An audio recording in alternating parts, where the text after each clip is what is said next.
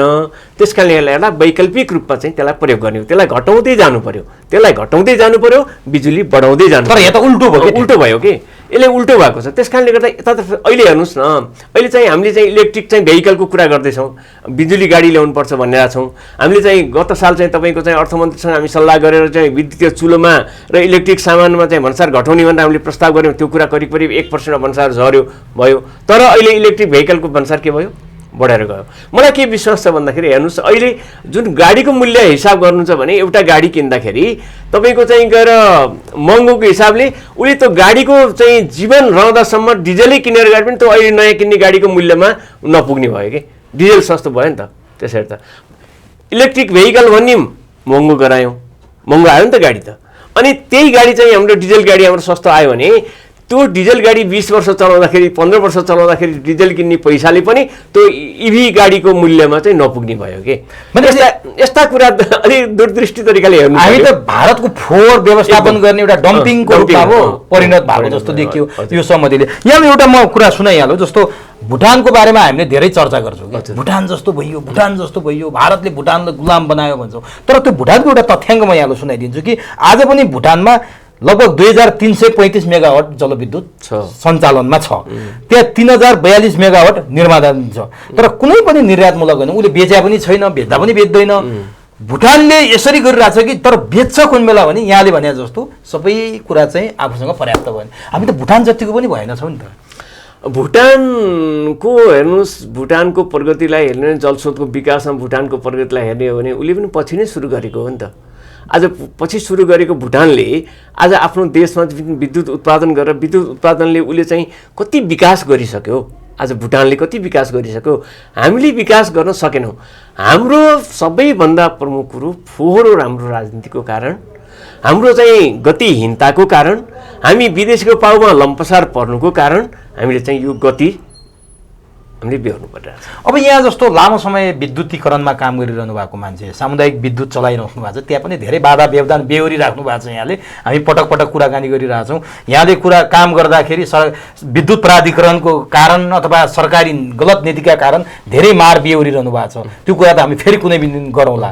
यसमा पनि यस्तो छ, यसमा पनि के छ भन्दाखेरि हेर्नुहोस्, हामी हरेक कुरालाई सकारात्मक हिसाबले हेर्छौँ होइन।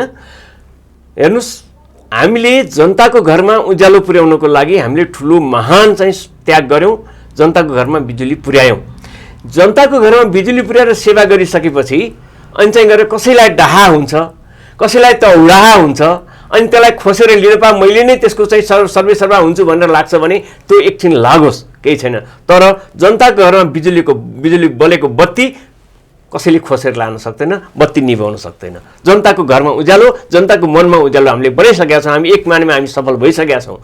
त्यस कारणले गर्दा सञ्चालन व्यवस्थापन गर्ने कुरामा हाम्रो चाहिँ अब सरकारसँग हाम्रो डिबेट छ, छलफल छ। उसले चाहिँ प्रतिगवाई बाटो चाहिँ रोजिरहेछ, हामी प्रतिगवाई बाटो सच्याउ बनिरहेछौँ। अब यो विषयमा त म यहाँसँग कुनै दिन कुरा गरौँ। अन्तिममा हुन त गैडाको छालाले बनेको छ यिनीहरूको कान। यहाँहरू जति कराए पनि, हामी जति कराए पनि सुन्नेवाला त छैनन्। तर काम लागिहाल्छ कि त्यो बालुवामा पानी हाले जस्तो त मैले सोधेको, यहाँहरूले बोलेको त्यो कसैले सुन्ला, कसैलाई आलोचनाले छोला भनेर नै हामी यस्ता कार्यक्रमहरू गर्ने गर्छौँ। यति लामो समय यहाँहरूले यो क्षेत्रमा काम गर्नुभयो, राष्ट्रका लागि, देशका लागि, जनताका लागि दत्तचित्त भएर लागिराख्नु भएको छ। सरकार सुन्दैन, कानमा तेल हालेर बसेको छ।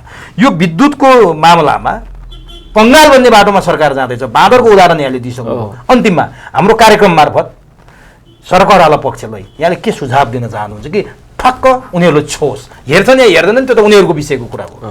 अनि एउटा कविताबाट हामी यो कार्यक्रम समापन गरौँला। अब के छ भन्नुहुन्छ भने, मैले त सबैभन्दा पहिला कुरा के भन्छु भन्दाखेरि, जतिसुकै कुरा गरे पनि, जति अरूलाई ढाँटे पनि आफूलाई ढाँट्न सकिँदैन।